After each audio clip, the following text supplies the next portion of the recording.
Gokuldham society में सालों बाद पहली बार ऐसा हुआ था कि पोपटलाल की किस्मत चमकी बुलबुल जैसी समझदार, सुंदर और खुशमिजाज लड़की उनसे शादी करती है। संगीत मेहंदी शादी सब कुछ फिल्मी अंदाज में होता है।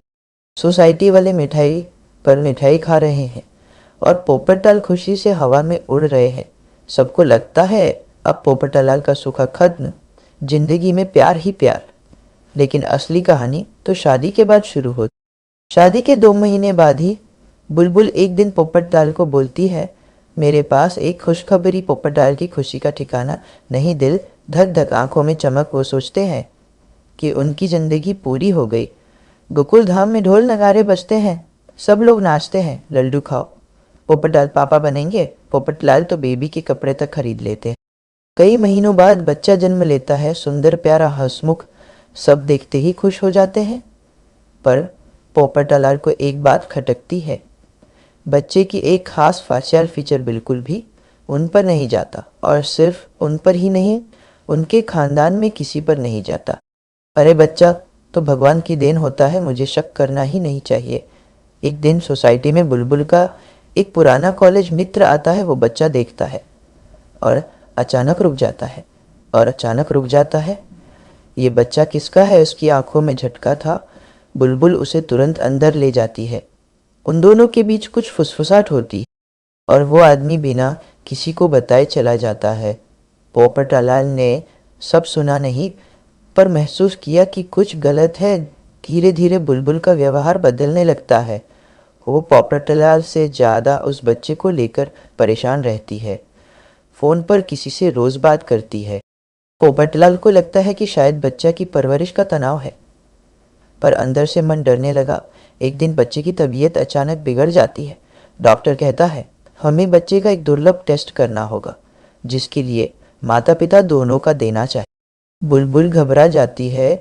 पोपटलाल कहता है, अरे डरो मत, हम करवा लेंगे, टेस्ट हो जाते हैं।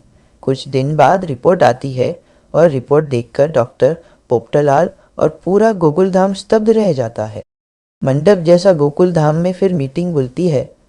पोपटलाल का चेहरा बिल्कुल सफ़ेद, उनके हाथ कांप रहे हैं। धीरज रखते हुए वो बस एक सवाल पूछते हैं, बुलबुल क्या ये सच है? हाँ पोपटलाल, ये बच्चा मेरा और मेरे पुराने बॉयफ्रेंड का है, लेकिन उसने मुझे धोखा दिया था। मैंने सोचा सच बताऊंगी, पर डर गई। तुम इतने अच्छे इंसान हो, मैं तुम्हें खोना नहीं चाहती थी।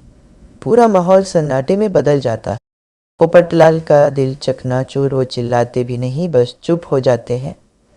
सोसाइटी वालों की आंखों में आंसू है। बापूजी धीमे से कहते हैं, पोपटलाल तुम्हें फैसला बहुत सोचकर लेना होगा। बुलबुल हाथ जोड़ती है, मैं माफ़ी चाहती हूँ, लेकिन मैं और बच्चा तुम्हें छोड़ना नहीं चाहते।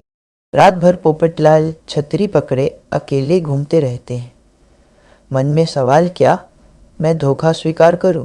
क्या मैं उस बच्चे को अपना मानूं, या क्या मैं इस रिश्ते को ख़त्म कर दूं? सुबह होने पर पोपटलाल घर लौटते हैं और बुलबुल और बच्चे को देखते हैं।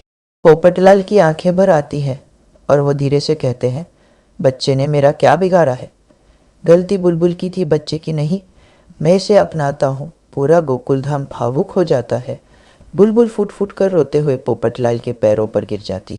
पोपटलाल एक शर्त रखते हैं, अगर हमारा रिश्ता आगे बढ़ाना है तो अब कोई राज नहीं, कोई झूठ नहीं, सब कुछ साफ साफ। बुलबुल हाँ कर देती है और कहानी खतरनाक मोड़ से लौटकर एक नई मजबूत शुरुआत बनती है।